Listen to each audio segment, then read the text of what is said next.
जीव जागो, जीव जागो। गोरा चांद बोले,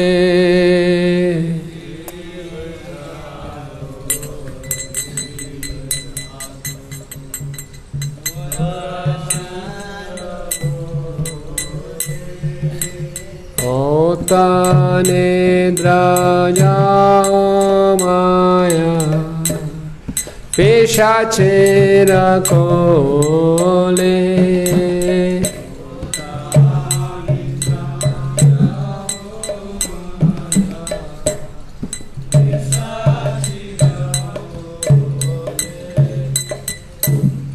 बाजिबो बलिया ऐसे संसार बितारे।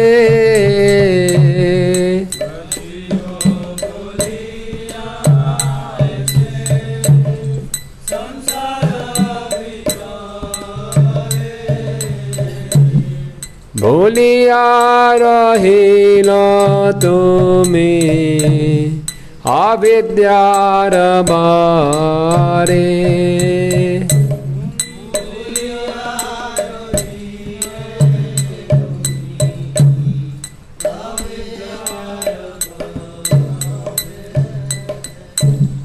तोमारा लइते आमी हईनो अवतारा।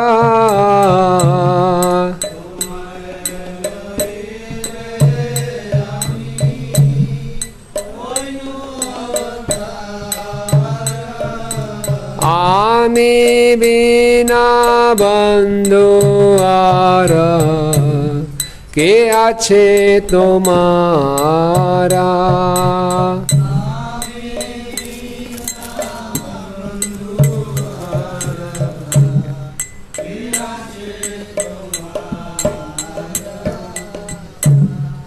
এনেছে অসাদে মায়া নাশিবার লাগে।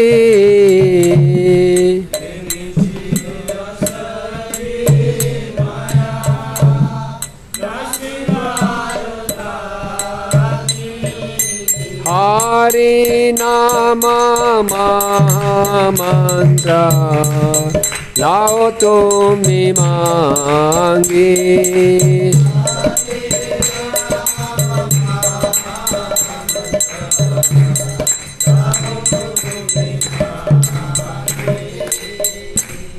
भक्ति विनोदा प्रभु चरणे पड़िया।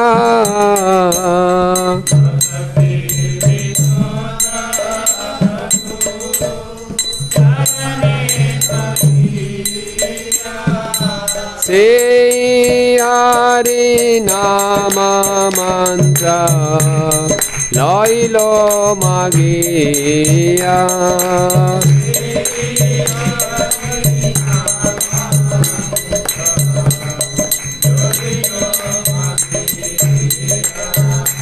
जीव जागो, जीव जागो, गोरा चांद बोले।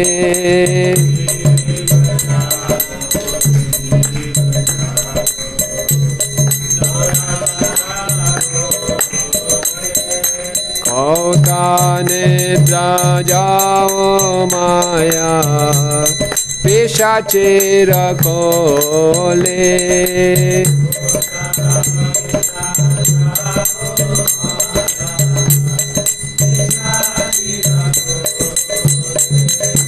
Hare Krishna, Hare Krishna, Krishna Krishna, Hare Hare, Hare Rama, Hare Rama, Rama Rama, Hare Hare.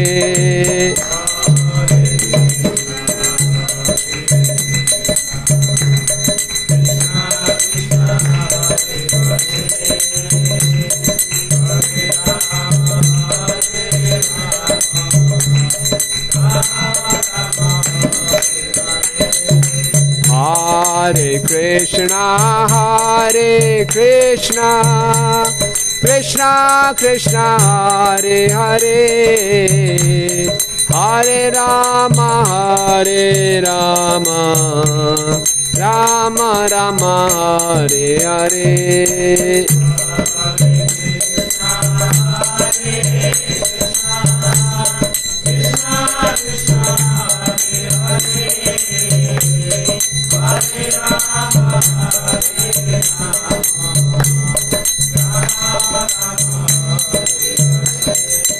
Hare Krishna, Hare Krishna, Krishna Krishna, Hare Hare, Hare Rama, Hare Rama, Rama Rama, Hare Hare.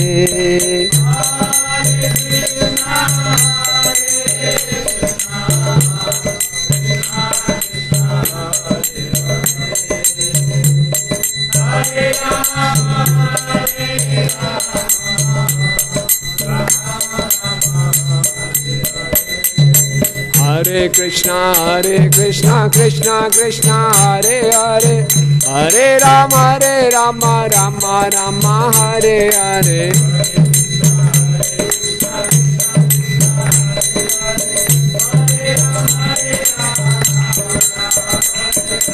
Hare Krishna, Krishna Krishna, Hare Hare, Hare Rama, Rama Rama, Hare Hare.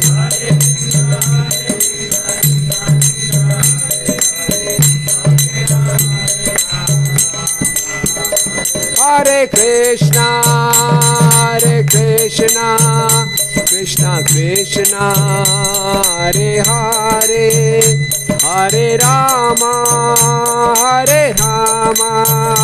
Rama Rama, Hare Hare.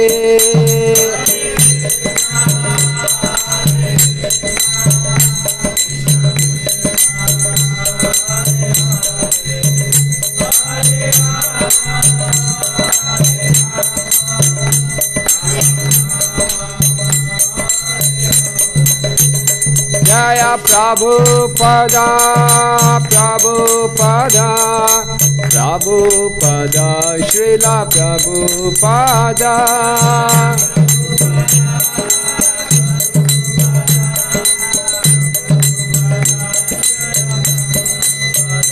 Nittai Gaur Hari Bol, Hari Bol, Hari Bol, Hari Bol.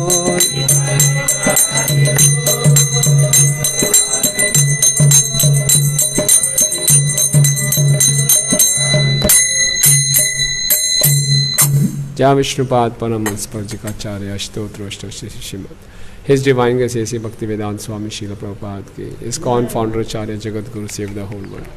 A.C. Bhaktivedanta Swami Srila Prabhupada ki Jai Vishnupad Paramhans Pujikacharya Ashtotra Shri Srimad His Divine Grace Srila Bhakti Siddhanta Saraswati Thakur Maharaj Prabhupada ki Anant Koti Vaishnava Vrind ki Namacharya Srila Haridas Thakur ki Prem se Goshi Krishna Chaitanya Prabhu Nityananda Shri Advaita Gadadhar Shivasadi Gaur Bhakta Vrind ki Shri Shri Radha Madhav ji ki Shri Shri Gaur Nitai की शालिग्राम शिला जी की प्रहलाद नरसिंह देव भगवान की पंच तत्व की बिंदु देवी तुलसी महारानी की ग्रंथ राज श्रीमद् भागवतम की पुरुषोत्तम मास की world holy name week festival की निताई गौर प्रेमानंदे all glories to the assembled devotees all glories to the assembled devotees all glories to the assembled devotees all glories to Shri Guru and Gauranga all glories to Srila Prabhupada ki jai Om Namo Bhagavate Vasudevaya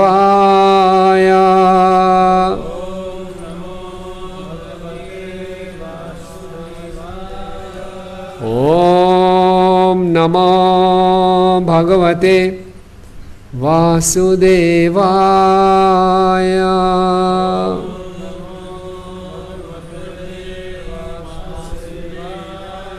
Om Namo Bhagavate Vasudevaya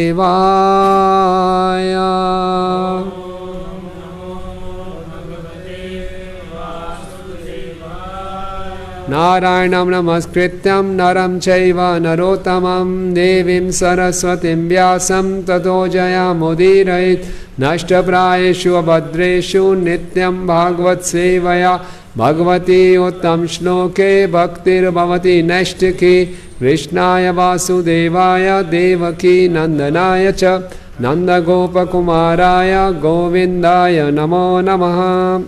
ग्रंथ श्रीमद् भागवतम 11वां स्कंद। जय श्री श्री राधा माधव जी की जय, श्री श्री गौनिताय की जय। 11वां स्कंद 5वां अध्याय का नाम है नारद द्वारा वसुदेव को दी गई शिक्षाओं का समापन। श्लोक संख्या 36। कलिम सभाजयन्ति आर्या गुणज्ञा सारभागिना यत्र संकीर्तनन्नैव सर्वस्वार्थो अभिलभ्यते। कलिं सभाजयन्ति आर्या गुणज्ञः सारभागिना यत्र संकीर्तनेनैव सर्वस्वार्थो अभिलभ्यते। कलिं सभाजयन्ति आर्या गुणज्ञः सारभागिना यत्र संकीर्तनेनैव सर्वस्वार्थो अभिलभ्यते।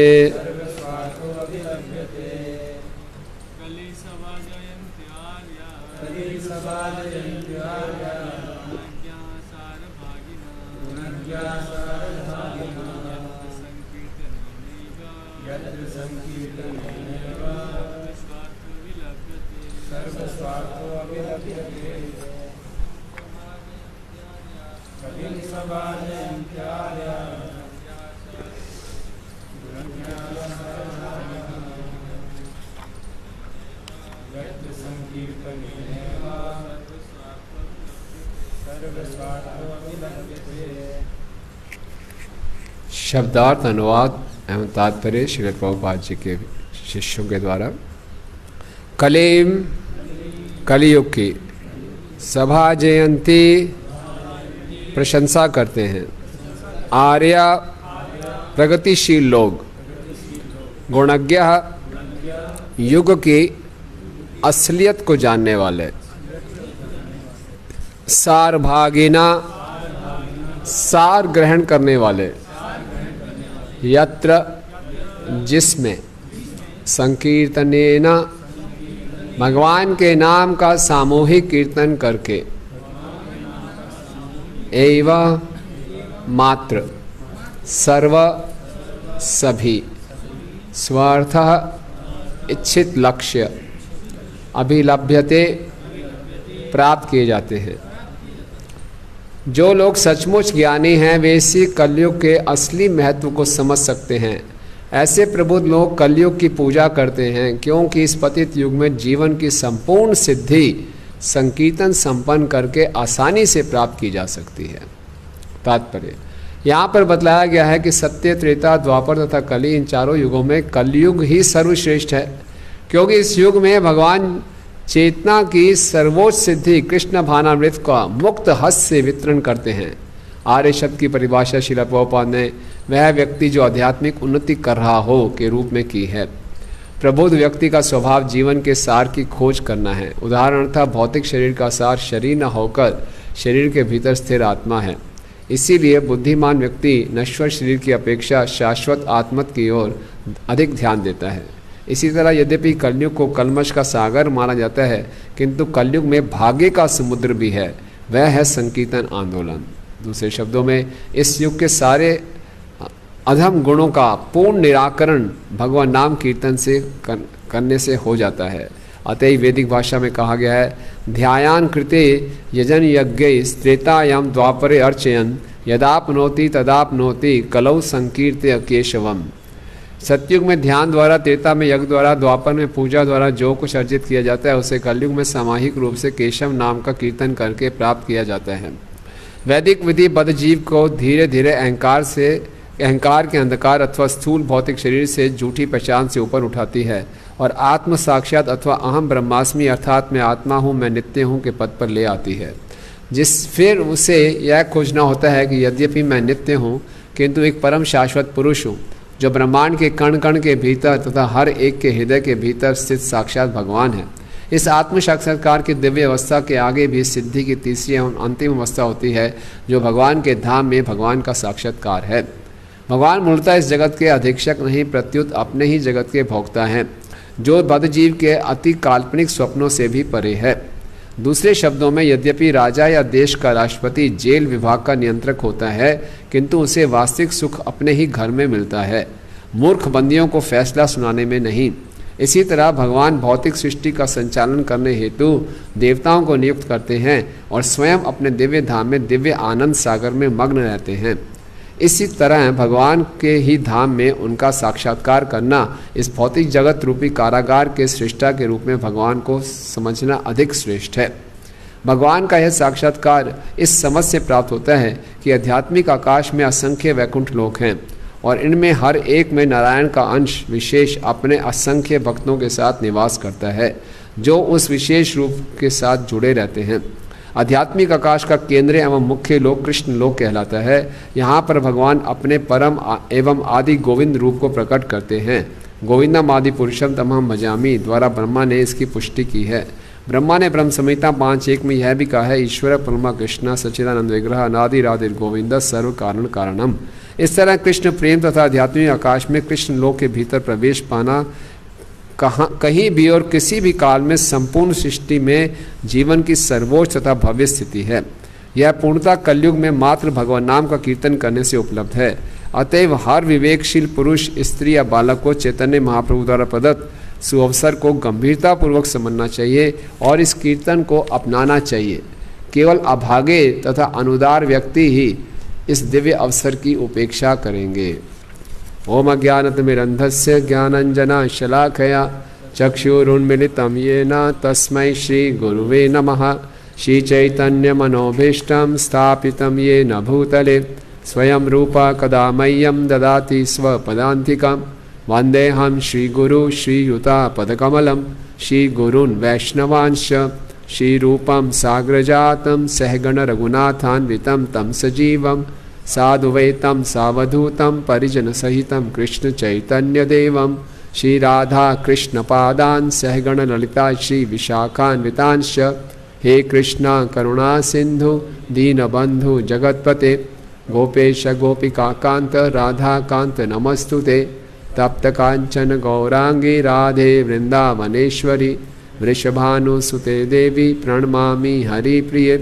वाञ्छाकल्पतरुभ्यश्च कृपा सिंधु भयेव च पतितानां पावनेभ्यो वैष्णवेभ्यो नमो नमः।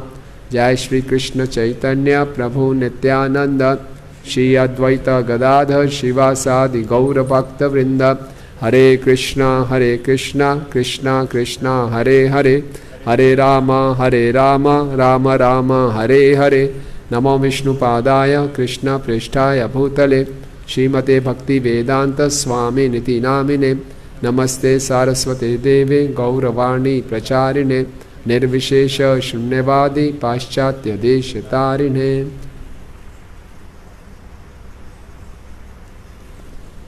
हरे कृष्णा। आप सब भक्तों का स्वागत है world holy name week festival के उपलक्ष्य में। आज भी हरि नाम की महिमा पर चर्चा करने का प्रयास करेंगे।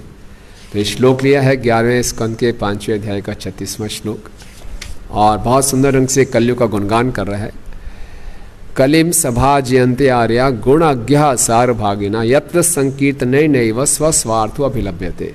कलिम सभा जयंती, कली की वो लोग प्रशंसा करते हैं।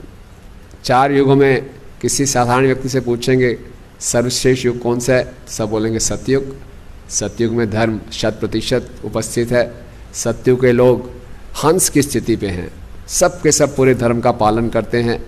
सतयुग में कोई वर्णाश्रम भी नहीं, कोई शुद्र स्वभाव का ही नहीं होता, सब सतोगुण के अंदर है। तो निश्चित रूप से धर्म 100% है, 100% उपस्थित है धर्म, तो सतयुग ही सबसे महान होगा? नहीं। जो लोग आर्या हैं यानी कि प्रगतिशील जीवात्मा हैं, जो आध्यात्मिक प्रगति कर रहे हैं, दूसरे जो गुणज्ञ हैं, जो कि कलयुग के असली गुण को जानते हैं। तीसरे जो सार भागीना हैं, जो हर वस्तु के सार को ग्रहण करते हैं। जिस चीज़ में कुछ चीज़ भी उत्तम है उसको निकाल लेते हैं और उसकी जो निकृष्टता है, जो बेकार की चीज़ को रिजेक्ट कर देते हैं। जिन लोगों में 3 योग्यता हैं, जो प्रगतिशील हैं और जो सब लोग हर वस्तु के गुण को स्वीकार करते हैं और जो सार को स्वीकार करते हैं, उसके बेस्ट ऑफ द बेस्ट को लेते हैं, वो लोग कलयुग की प्रशंसा करते हैं। क्यों प्रशंसा करते हैं?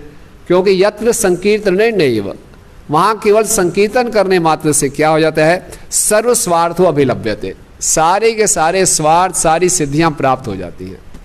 और असली स्वार्थ क्या है? नाते विदु स्वार्थ गति ही विष्णु। प्रहलाद महाराज बताते हैं असली स्वार्थ है विष्णु की गति, विष्णु को प्राप्त करना। और यहाँ पे तात्पर्य में और बता रहे हैं विष्णु नहीं, कृष्ण लोक को प्राप्त करना बहुत दुर्लभ है, अति दुर्लभ। वो प्राप्त हो जाता है कलयुग में। कलयुग के जीव जो इतने निकृष्ट है ना, मंद सुमंद मत्य मंद भाग्य उपाधृता है ना, जिनकी आयु कम है, जिनके मंद बुद्धि है और मंद भाग्यवान, बहुत दुर्भाग्यशाली हैं, हमेशा उनके जिनका मन उत्तेजित रहता है, वो लोग बड़ी आसानी से संकीर्तन करके प्राप्त कर सकते हैं भगवान का उच्चतम धाम कृष्ण लोक। तो इसीलिए ऐसे लोग कलयुग की बहुत प्रशंसा करते हैं। तो इस कलयुग के ये विशेषता है, जिस प्रकार से शरीर का सार आत्मा है, तो 2 प्रकार के लोग होते हैं, सारग्राही और भारग्राही। तो बुद्धिमान व्यक्ति सारग्राही होता है। जैसे शरीर का सार आत्मा बता रहे हैं, तो जो बुद्धिमान व्यक्ति है वो आत्मा की आवश्यकता पर ध्यान देगा, लेकिन जो मूर्ख व्यक्ति है वो भारग्राही होता है, वो शरीर पे ज़्यादा ध्यान देगा। शरीर में भारी भार है, आत्मा का साइज़ है 1/10,000 टिप ऑफ द हेयर और शरीर का भार है 80 किलो। भारग्राही करो और सारग्राही बन जाओ। क्या आत्मा जीवे स्वरूप है कृष्ण नित्यदास, बस सेवा की भावना जागृत करो और यहाँ भी खुश रहो और भगवान के धाम में जाके भी आनंद पाओ। ये सारग्राही है। तो हमारे ऊपर चॉइस है। बहुत सुंदर बता रहे हैं कि कलयुग में दोषों का सागर भी है, बड़ा भार है, दोषों का बड़ा भार है, और इस दोषों के सागर में एक सौभाग्य का भी सागर है। और वो सौभाग्य का सागर क्या है? हरे कृष्णा कृष्णा कृष्णा हरे हरे, हरे राम राम राम हरे हरे। डुबकी किस में लगानी है? हमारे ऊपर चॉइस है। चॉइस इज विद अस कि आप you want to be the part of the problem और you want to be the part of the solution. हमारे पास चॉइस है। जीवन के हर क्षण में हमारे पास चॉइस है। आप समस्याओं के सागर में, दोषों के सागर में डूबे रहना चाहते हो कि आप आनंद के सागर में डूबे रहना चाहते हो? हर क्षण में ये संभव है। किसके द्वारा? संकीर्तन के द्वारा। तो बहुत ही विशेष श्लोक है। इससे हमारा अपने पूरे जीवन में इसको अप्लाई करके जीवन की सिद्धि को प्राप्त कर सकते हैं। महाभारत में वर्णन आता है कि यक्ष और युधिष्ठिर के जब प्रश्न उत्तर चल रहे हैं, तो यक्ष ने युधिष्ठिर जी से पूछा, क्या समाचार आप देखते हो, क्या समाचार है नया, बताओ। तो युधिष्ठिर ने कहा, आगे आने वाले कलयुग में मैं देखता हूँ कि एक बहुत बड़ा एक कढ़ाई में जीवों को सड़ाया जा रहा है 3 तापों से, और सूर्य के ऊपर तेज रोशनी से त्राही त्राही मची हुई है। चारों तरफ कष्ट ही कष्ट है, महामारी है, दुख ही दुख है, पीड़ा ही पीड़ा है। लेकिन क्या है? सारे के सारे जीव, जो जीव में बुद्धिमान है, वो क्या कर रहे हैं? हरे कृष्ण कृष्णा कृष्णा हरे हरे, हरे राम राम राम हरे हरे, हरि नाम संकीर्तन करके अपने जीवन के उच्चतम लक्ष्य को प्राप्त कर रहे हैं। तो ये न्यूज़ है, ये एक नया समाचार है। तो इस प्रकार से इस कलयुग को आचार्यगण वाले धन्य कलयुग कहते हैं। ये धन्य है क्योंकि इस कलयुग में स्वयं कृष्ण प्रकट हुए हैं चैतन्य महाप्रभु के रूप में। वंदे श्री कृष्ण चैतन्य नित्यानंद सुहोदितो, केवल अकेले नहीं आए, नित्यानंद प्रभु के साथ आए, है ना। गौड़ अद्यो पुष्पन्वंतो और चित्रो शंदो तमोनुदो, दोनों क्या है? दोनों एक सूर्य और चंद्रमा के समान हैं। गौड़ देश में उदित हुए, चित्रो बहुत ही अद्भुत, शंदो सबको पूरे पूरे मंगल देने वाले, शुभ करने वाले, तमोनुदो अंधकार का नाश करने वाले, जो कलयुग का नाश अंधकार है। और चैतन्य महाप्रभु ने जो प्रोसेस दिया, यहाँ बताया जा रहा है कि हम सीधा कृष्ण लोक को प्राप्त कर सकते हैं। और सबसे उच्चतम चीज, सबसे नीचे लोगों को, निकृष्ट लोगों को सबसे आसान तरीके से, the top most thing to the most fallen people in the most easy manner. यह है चैतन्य महाप्रभु। तब इनको बोला गया नमो महावदन्याय कृष्ण प्रेम प्रदायते कृष्णाय कृष्ण चैतन्य नामने गौर तुष्य नमः। तो ये कलयुग की विशेषता है। और बाकी सतयुग में हालांकि धर्म 100% उपस्थित है और लोगों का आचरण बहुत अच्छा है, उनका चरित्र बहुत अच्छा है, लेकिन लोग जो सतयुग के वासी हैं वो हरिनाम की शरण ग्रहण नहीं करते। क्यों नहीं करते? उनको विश्वास नहीं होता, केवल अपनी जीवा और होठों को हिलाकर भगवत धाम चले जाएंगे। ये क्या, ऐसे कैसे हो सकता है? और उनको इतने कष्टों का सामना नहीं करना पड़ता, सब कुछ बढ़िया है, सुख ही सुख है, तो इतने वो असहाय अपने को अनुभव नहीं करते।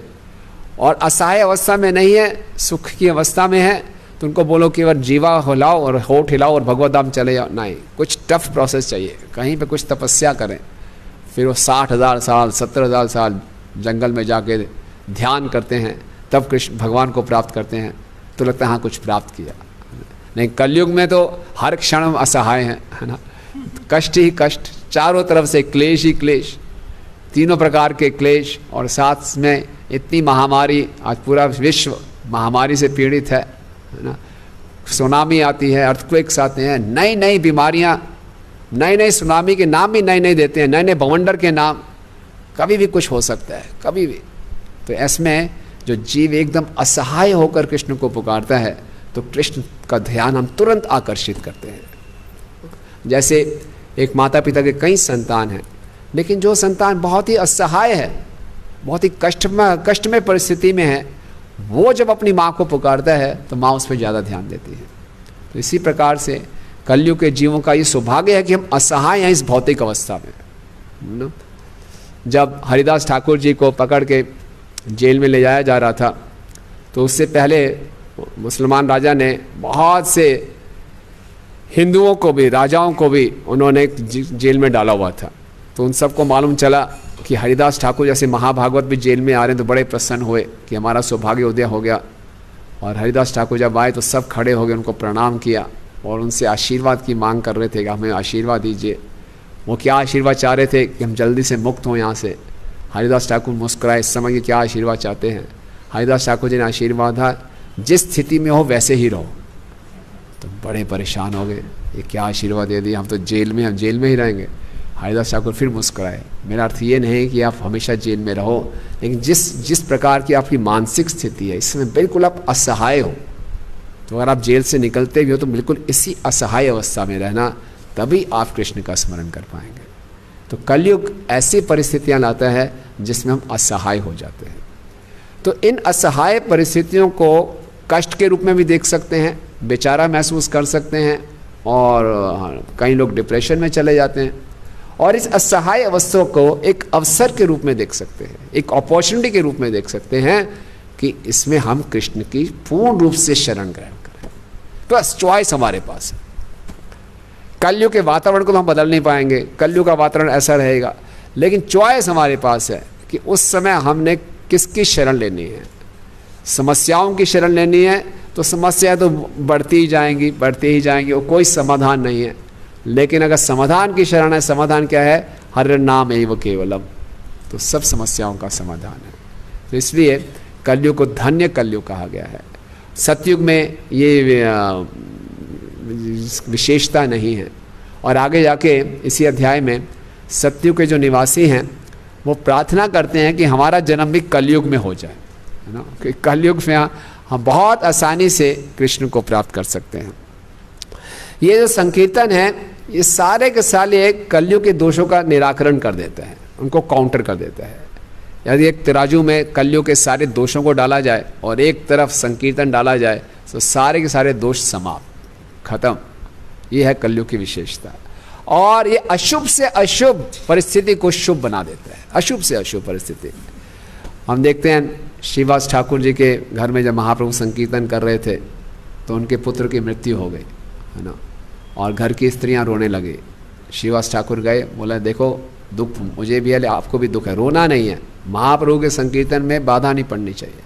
और उसके बाद संकीर्तन चलता रहा, 7 घंटे संकीर्तन चलता रहा। श्रीवास ठाकुर ने अपने आप को संभाल के रखा। महाप्रभु अंतर्यामी हैं। महाप्रभु समझ के कुछ ना कुछ गड़बड़ है, भक्तों से पूछा कुछ गड़बड़ लग रही है, तो भक्तों ने बताया ऐसी घटना हो गई। महाप्रभु का हृदय पिघल गया, उनकी आंखों में आंसू आ गए। उन्होंने श्रीवास ठाकुर का आलिंगन किया और फिर उस कक्ष में गए जहाँ उनके मृत शरीर उनके मित्र पुत्र का शरीर था, और उन्होंने शरीर को छुआ, बोला हे जीवात्मा कहाँ चले गए। वो पुत्र दोबारा से जीवित हो जाता है, बोला आपकी आज्ञा के अनुसार आया था, आपकी आज्ञा के अनुसार जा रहा हूँ। तो उन्होंने फिर मालती माता को बोला कि आपने एक पुत्र को खोया लेकिन 2 पुत्रों को प्राप्त किए। वो कौन है? गौर और निताई। तो अशुभ से अशुभ घटना भी शुभ हो जाती है अगर हम संकीर्तन की शरण लेते हैं।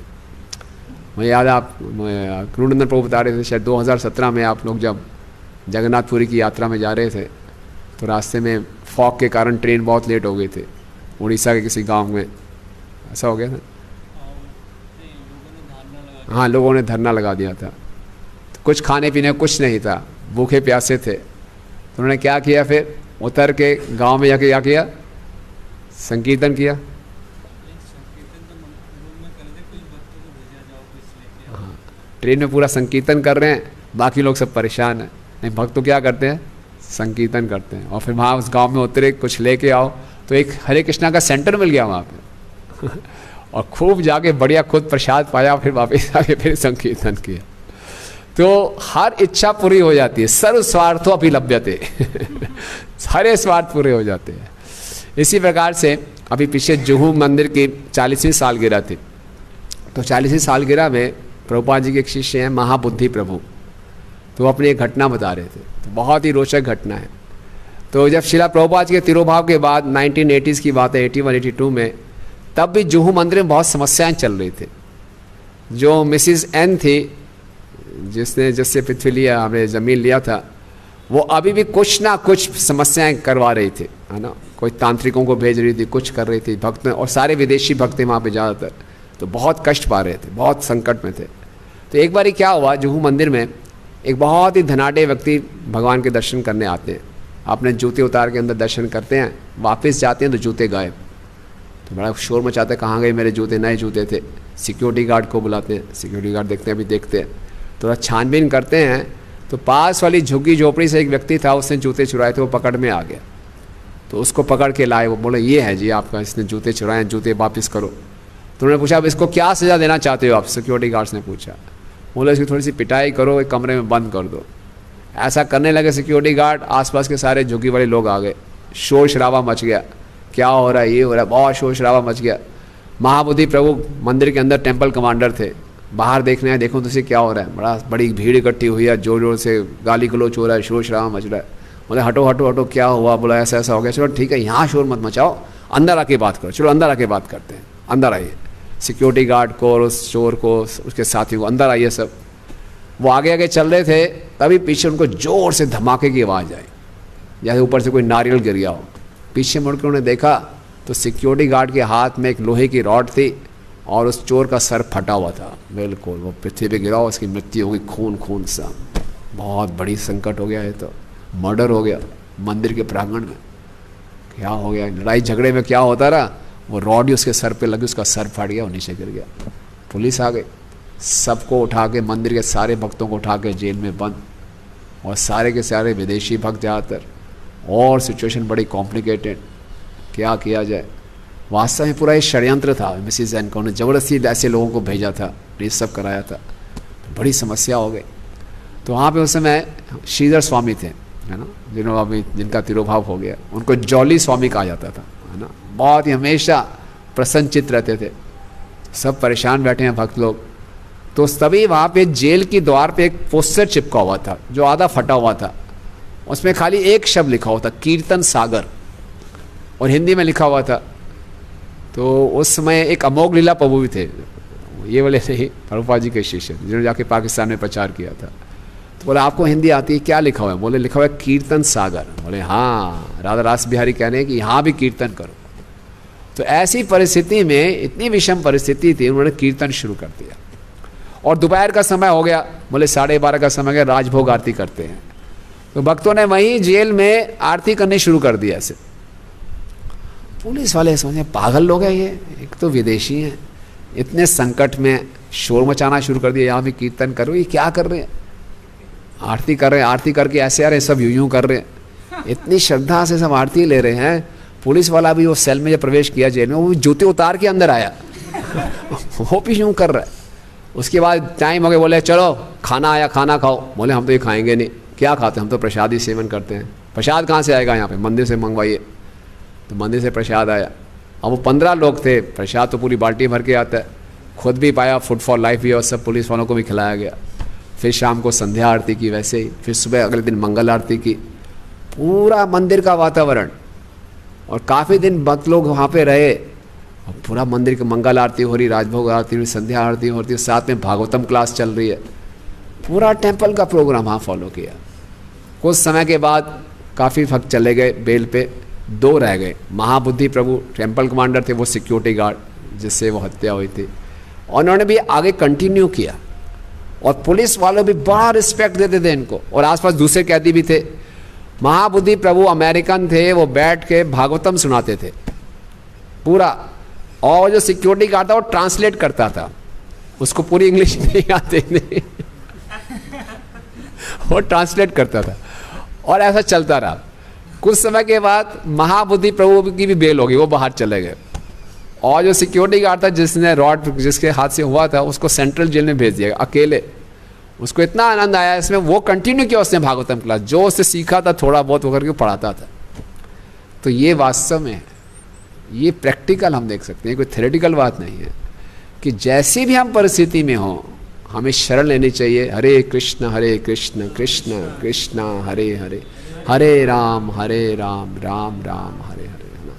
ये हमारा बहुत ही सौभाग्य है।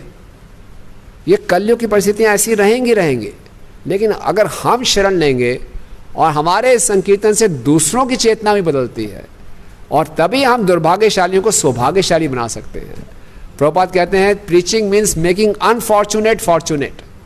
पूरा संसार दुर्भाग्यशाली है, उनको हम सौभाग्यशाली बना सकते हैं इस हरिनाम का प्रचार करके। और यहाँ पे लिखा जा रहा है जो इस सुंदर सुविधा का उपयोग नहीं करता, इस कलयुग में भी ऐसी इतनी आसानी से हम सौभाग्यशाली बनने का अवसर प्राप्त है, उसको नहीं करता, वो बहुत ही अनफॉर्चुनेट और बहुत ही मूर्ख व्यक्ति है। अव्वल दर्जे का मूर्ख है और अव्वल दर्जे का दुर्भाग्यशाली व्यक्ति है जो इतनी सुविधा होने के बाद भी इसका लाभ नहीं उठा पाता।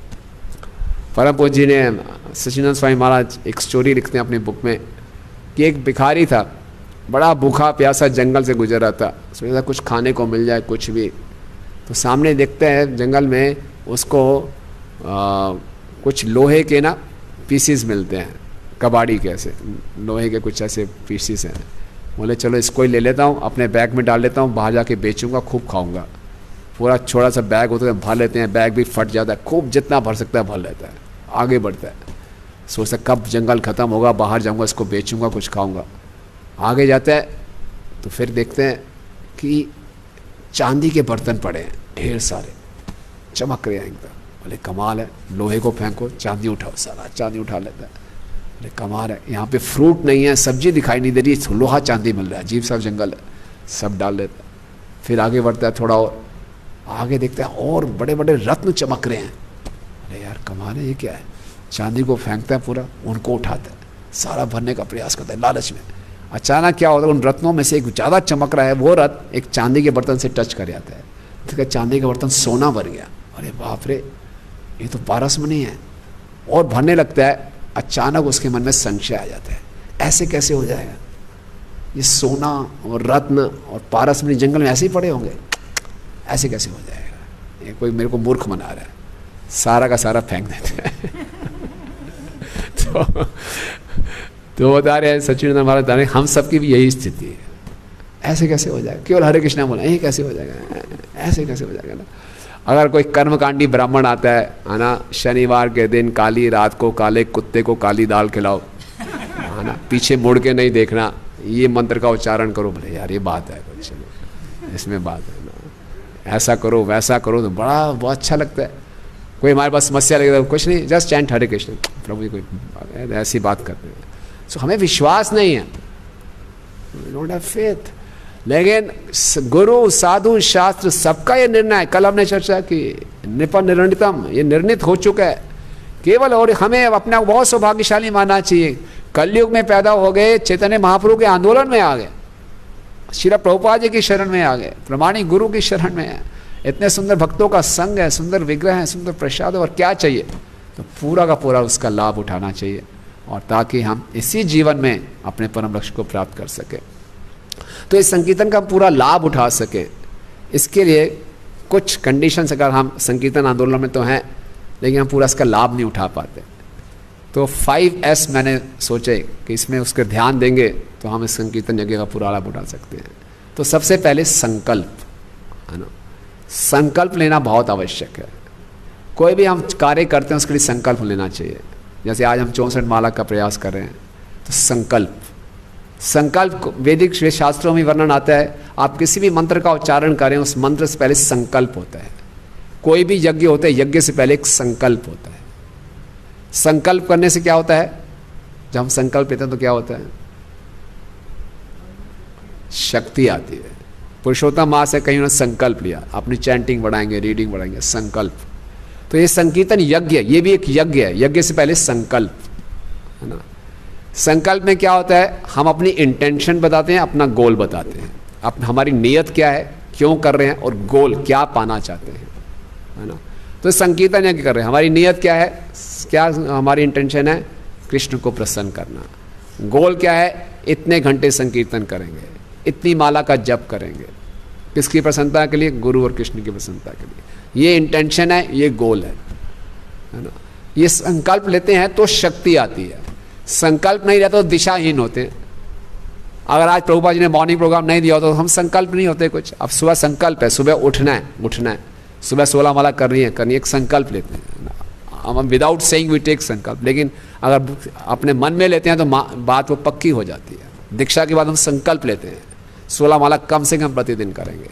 अगर ये संकल्प नहीं लिया होता, नहीं करते। कई ऐसी संस्थाएं, आध्यात्मिक संस्थाएं जिसमें ऐसा कोई संकल्प नहीं है, कितनी माला करते हैं, कितनी भी कर लेते हैं, है ना। तो संकल्प लिया तो करते हैं, तो संकल्प से दृढ़ता आती है। तो जीवन की जैसे मर्जी परिस्थिति हो, संकल्प लेना है कि हरिनाम संकीर्तन की शरण लेनी है ना। जैसे हरिदास ठाकुर इतनी समस्याएं, 22 बाजारों में पीटा गया, लेकिन चैतन्य भागवत में आता है हरिदास ठाकुर क्या कह रहे हैं? खंड खंड देह है यदि जाए प्राण, तभी आम वदने नहीं छाड़ी हरि नाम। मेरे शरीर को खंड खंड कर दो, टुकड़े टुकड़े कर दो, लेकिन फिर भी मेरी वाणी से हरिनाम नहीं जाएगा। इसी प्रकार से हम देखते हैं जब चांद काजी ने भक्तों के ऊपर प्रहार किया, मृदंग तोड़ दिया, तो महाप्रभु ने संकल्प लिया, आज सबको इकट्ठा करो, मशाल लेके आओ, आज चांद काजी को सबक सिखाएंगे, देखते हैं कैसे कौन संकीर्तन रोकता है। तो प्रभुपाद कहते हैं पहला सिविल डिसओबीडियंस मूवमेंट शुरू हुआ। तो ये संकल्प लेना बहुत आवश्यक है। और जब हम जप करते हैं या संकीर्तन में भाग लेते हैं तो अपने पुराने संस्कारों के कारण, पुरानी आदतों के कारण हम कमज़ोर पड़ जाते हैं। तो संकल्प लेना, नहीं, इनसे ऊपर उठना है, और यही मेरी औषधि है ना। हरि भक्ति विलास में सनातन गोस्वामी पाद बताते हैं अपने जप को हम कैसे इम्प्रूव कर सकते हैं। तो 6 स्टेप्स बताते हैं वो। बताते हैं मना संस्करणम शोचम मौनम मंत्रार्थ चिंतनम अवग्यत्रो अनिर्वेदो जपा संपत्ति हेतवा। पहला मना संस्करणम, कि हमारे में योग्यता हमने विकसित करनी है कि मन तो भागेगा ही भागेगा। मना संस्करणम, मन को पकड़ के वापस लाना, फिर भागेगा फिर पकड़ के वापस लाओ, फिर भागेगा फिर पकड़ के वापस लाओ, मन के साथ नहीं भाग जाना, पहला। दूसरा शौचम, आंतरिक और बाहरी स्वच्छता। तीसरा मौनम, जब के समय तो दूसरी बातें ना करें, ये तो कम से कम इतना करें, जब के समय और कुछ ना करें, नो व्हाट्सएप नथिंग, और कोई और बातचीत नहीं। बड़ी बीमारी है स्मार्टफोन की, जब करते करते हम स्मार्ट को दूर रखें, और बाद में जब के बाद भी प्रजल्पा नहीं। मौनम मंत्रार्थ चिंतनम, जब मंत्र कर रहे हैं ये रिचुअल नहीं है, इसके अर्थ पे चिंतन करें। भगवान से हम प्रार्थना कर रहे हैं, राधा कृष्ण से प्रार्थना कर रहे हैं, मुझे अपनी सेवा में लगाइए। अव्यग्रत्वम, व्यग्रत्वम का मतलब है जल्दबाजी। डोंट रश थ्रू, आज 64 माला करनी है, फटाफट फटाफट करें, नहीं, आराम से। हमारा लक्ष्य क्वालिटी है, क्वांटिटी नहीं। क्वालिटी है, क्वांटिटी नहीं। क्वालिटी पे ध्यान देंगे, क्वांटिटी अपने आप हो जाएगी। और क्वांटिटी पे ध्यान देते हैं तो उसमें हम कहीं बीट भी स्किप कर देते हैं और क्वालिटी भी खत्म हो जाती है। तो डोंट रश थ्रू, जल्दबाजी नहीं है, क्वालिटी सुनने का प्रयास करें। अव्यग्रतम अनिर्वेदो, फिर भी मन भाग रहा है, परेशान हो रहे हैं, अनिर्वेदो मतलब डिप्रेस मत हो जाइए, डिप्रेस मत होइए। क्या हो गया, कोई बात नहीं, संघर्ष चलता रहा, प्रभु फिर मेरी बुरी आदत के कारण मैंने ऐसा कर दिया, नहीं, फिर मैं सो गया, फिर मैं ऐसा हो गया, कोई बात नहीं, प्रयास करते, अनिर्वेदो, डिप्रेस नहीं होना, होप, आशा रहीन नहीं होना, लगे रहो। तो ये 6 स्टेप्स हैं। पहला क्या है, मना संस्करणम, मन को पकड़ने की वापस योग्यता। दूसरा, शौचम, शुद्धता रखें, स्वच्छता रखें। तीसरा, मौनम, नो प्रजल्पा, no other activity during japa kirtan. और मंत्रार्थ चिंतनम, मंत्र चिंतन।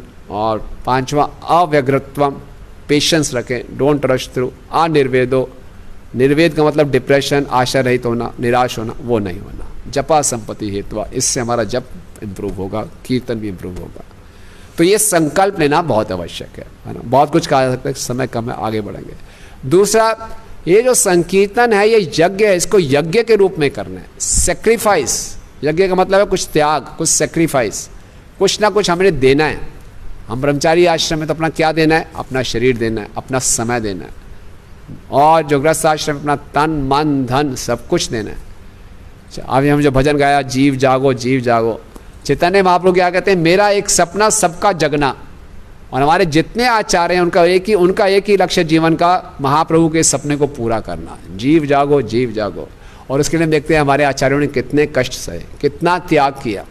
उसी ढंग से इस संकीर्तन यज्ञ को फैलाने के लिए हमें कुछ भी त्याग करना पड़े, उसके लिए हमें तैयार होना चाहिए ना, ready to sacrifice our comforts and go out, है ना। स्वाहा, भक्ति सिद्धांत सरस्वती ठाकुर महाराज कहते हैं ये पूरा शरीर मिला है संकीर्तन यज्ञ की अग्नि में स्वाहा होने के लिए। अगर संकीर्तन यज्ञ की अग्नि में स्वाहा नहीं हो, वैसे चिता में तो स्वाहा होगा ही होगा, क्यों ना संकीर्तन यज्ञ की अग्नि में स्वाहा कर दें, है ना। भक्ति सिद्धांत सरस्वती ठाकुर महाराज ये भी कहते हैं हमारा जीवन का लक्ष्य कोई बहुत बड़े कारपेंटर बनना, डॉक्टर इंजीनियर बनना नहीं है। हमारे जीवन का लक्ष्य है रूप गोस्वामी जी के चरणों की रज का एक कण बनना, यानी कि पूरा रूपानुगा बनना, जो कि पूरे संकीर्तन आंदोलन को फैलाना। तीसरा, जो ये संकीर्तन यज्ञ है इसमें जो मुख्य बात है वो हमारी सेवा की भावना, सर्विस स्पिरिट। श्रील प्रभुपाद बताते हैं कि चैतन्य महाप्रभु ने हमेशा हरिनाम की सेवा की है। तो हरिनाम की सेवा कैसे की जाती है, तो महाप्रभु ने सनातन गोस्वामी को बताया सनातन शिक्षा में, जीवे दया नामे रुचि वैष्णव सेवा, ए छाड़ा ना ही धर्म सुन सनातन। 3 तरीके हैं, जीवे दया नामे रुचि वैष्णव सेवा। इससे हम हरिनाम की सेवा करते हैं। जीवे दया हरिनाम का प्रचार करके, नामे रुचि नाम को आदरपूर्वक ग्रहण करके, और वैष्णव सेवा जो जन हरिनाम ले रहे हैं उनकी सेवा करके, ये हरिनाम की सेवा है। तो ये सर्विस स्पिरिट में लाने का प्रयास करें। संकीर्तन अपने आनंद के लिए ना करें, किसी और को प्रभावित करने के लिए नहीं, है ना। नई ट्यून, नई म्यूज़िक, नई ताल, है ना, अक्सर ये हमें ज़्यादा आकर्षित करती है। जब भक्ति सिद्धांत सरस्वती ठाकुर महाराज अपने अंतिम अवस्था में थे तो एक भक्त, बहुत उनके शिष्य थे, बड़ा मधुर कीर्तन कर रहे थे, उनको बंद करा दिया और भक्तक ऋक्षक श्रीधर स्वामी महाराज को बोला आप करो, और उनकी आवाज़ इतनी अच्छी नहीं थी। लेकिन भक्ति सिद्धांत सरस्वती ठाकुर को लगा नहीं, ये जो भक्त है ये ज़्यादा संगीत में ताल पे ज़्यादा ध्यान दे रहा है, हृदय से नहीं बोल रहा। तो भगवान को हम अपने भाव से प्रभावित कर सकते हैं। सनातन गोस्वामी पाद बृहद भागवतामृत में लिखते हैं कि कृष्ण को बारे में जब श्रवण करते हैं, कृष्ण की कथा श्रवण करते हैं, तो कृष्ण को अपने हृदय में कैद कर लेते हैं। कैसे बांधते हैं कृष्ण को? रेशम की डोरी से। नहीं, कृष्ण बड़े चंचल हैं, रेशम की डोरी तोड़ के भाग भी सकते हैं। और जब हम कृष्ण के बारे में मनन करते हैं, स्मरण करते हैं, तो भी हम कृष्ण को बांध लेते हैं। किससे बांधते हैं? एक साधारण रस्सी से। नहीं, कृष्ण बड़े चंचल हैं, इस रस्सी को भी तोड़ सकते हैं। लेकिन जब हम संकीर्तन करते हैं हरे कृष्णा कृष्णा कृष्णा हरे हरे, हरे राम राम राम हरे हरे, तो हम कृष्ण को बांधते हैं लोहे की चेन से, फिर वो बांध के नहीं जाते। तो चाहे संकीर्तन हो या जप हो, इसका मुख्य लक्ष्य है भगवान के साथ संबंध स्थापित करना, कनेक्शन बनाना। एक बार कनेक्शन बन जाए फिर हम ताल भी नहीं बुला सकते हैं, नई इंस्ट्रूमेंट भी ऐड कर सकते हैं। नहीं कनेक्शन बनाने, उनकी प्रसन्नता के लिए नहीं करे, केवल ताल पे, नए इंस्ट्रूमेंट्स पे, म्यूजिक पे ध्यान दे रहे हैं, कृष्ण प्रभावित नहीं होंगे। गोपियां जब भगवान को रजाती हैं तो गोपियों के पास 33,000 अलग अलग ट्यून्स हैं भगवान को सुनाने के लिए। हमारी कौन सी ऐसी नई ट्यून होगी जो भगवान ने पहले सुनी नहीं होगी? नहीं, दिल का भाव, हृदय से भगवान को प्रसन्न करने के लिए बोलना, चाहे हमारी वाणी मधुर भी ना हो, कोई बात नहीं, है ना। तो यह है सर्विस स्पिरिट। चौथा है एक सेंस ऑफ अर्जेंसी। हमारे जप में, हमारे कीर्तन में सेंस ऑफ अर्जेंसी है ना। प्रभुपाद कहते हैं कृष्णा बुक के इंट्रोडक्शन में, एक बुद्धिमान व्यक्ति दो चीज़ों को हमेशा याद रखता है, कृष्ण और मृत्यु।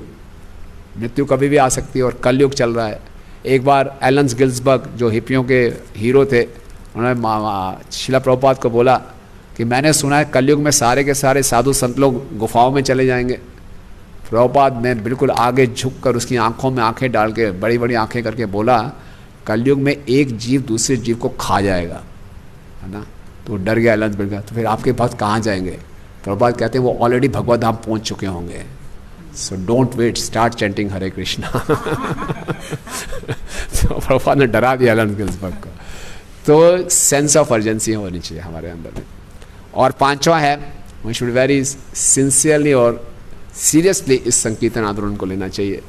ये जो प्रोसेस है बहुत सिंपल है, तो कई बार हम बहुत इजी गोइंग हो जाते हैं, है ना। अरे नित्यानंद प्रभु बहुत कृपालु है, महाप्रभु बहुत कृपालु है, हरि बोल हम तो बस पहुंच गए भगवत धाम, हरि बोल, हो गया काम।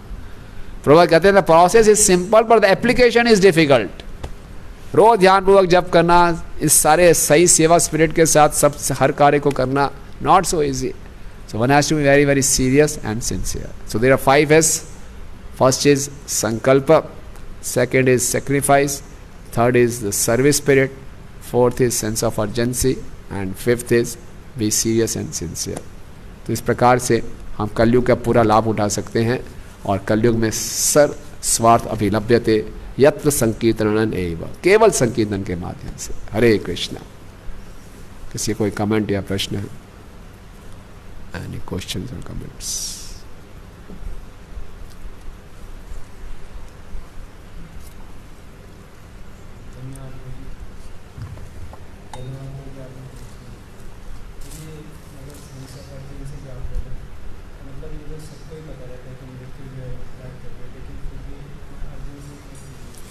सेंस ऑफ अर्जेंसी सब मालूम है, फिर भी हमें आती नहीं, तो इसीलिए ये प्रश्न एक बार परम पूज्य गोपाल कृष्ण गोस्वामी महाराज से भी किसी ने पूछा था, तो महाराज ने उत्तर दिया, तो इसीलिए भक्तों के संग में हमेशा श्रवण करते रहना चाहिए। प्रभुपाद को पुस्तकों को पढ़ना चाहिए। प्रभुपाद के तात्पर्य अगर ध्यानपूर्वक पढ़ेंगे तो सेंस ऑफ अर्जेंसी आएगा ही आएगा। प्रभुपाद के प्रत्येक तात्पर्य में सेंस ऑफ अर्जेंसी है। प्रभुपाद हमें पुश कर रहे हैं, मनुष्य जीवन बहुत दुर्लभ है, जल्दी करो, है ना। आसपास संसार की हालत इतनी खराब है, तो प्रभुपाद के तात्पर्यों को गहराई से समझेंगे, पढ़ेंगे, चर्चा करेंगे तो सेंस ऑफ अर्जेंसी बना रहेगा। और दूसरा, सही भक्तों का संग करना। जिन भक्तों में सेंस ऑफ अर्जेंसी है उनका संग करना।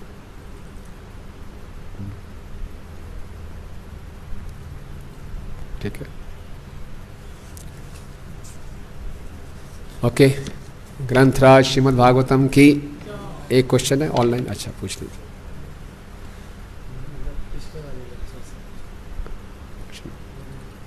कल के लेक्चर में आपने नाम अपराध के आउटकम्स बताए थे, जिन्हें सुनकर लगता है कि वो हमें न्यूट्रल से नेगेटिव ग्रोथ में लेकर जाते हैं और हमारी चैंटिंग को बहुत खराब है, तो क्या हमें चैंटिंग छोड़ देनी चाहिए?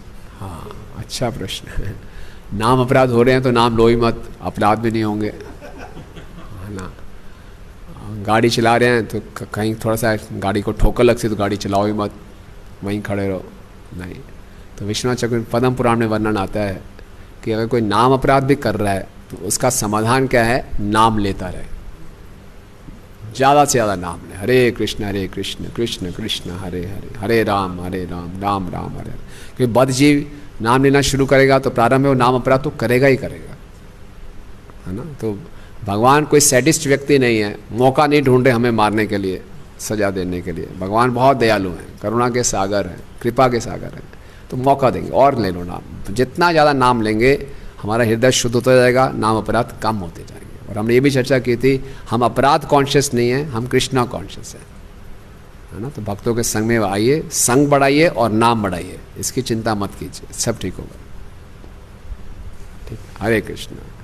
हरि नाम संकीर्तन यज्ञ की, हरे कृष्ण महामंत्र की, निताय गौर प्रेमानंदे।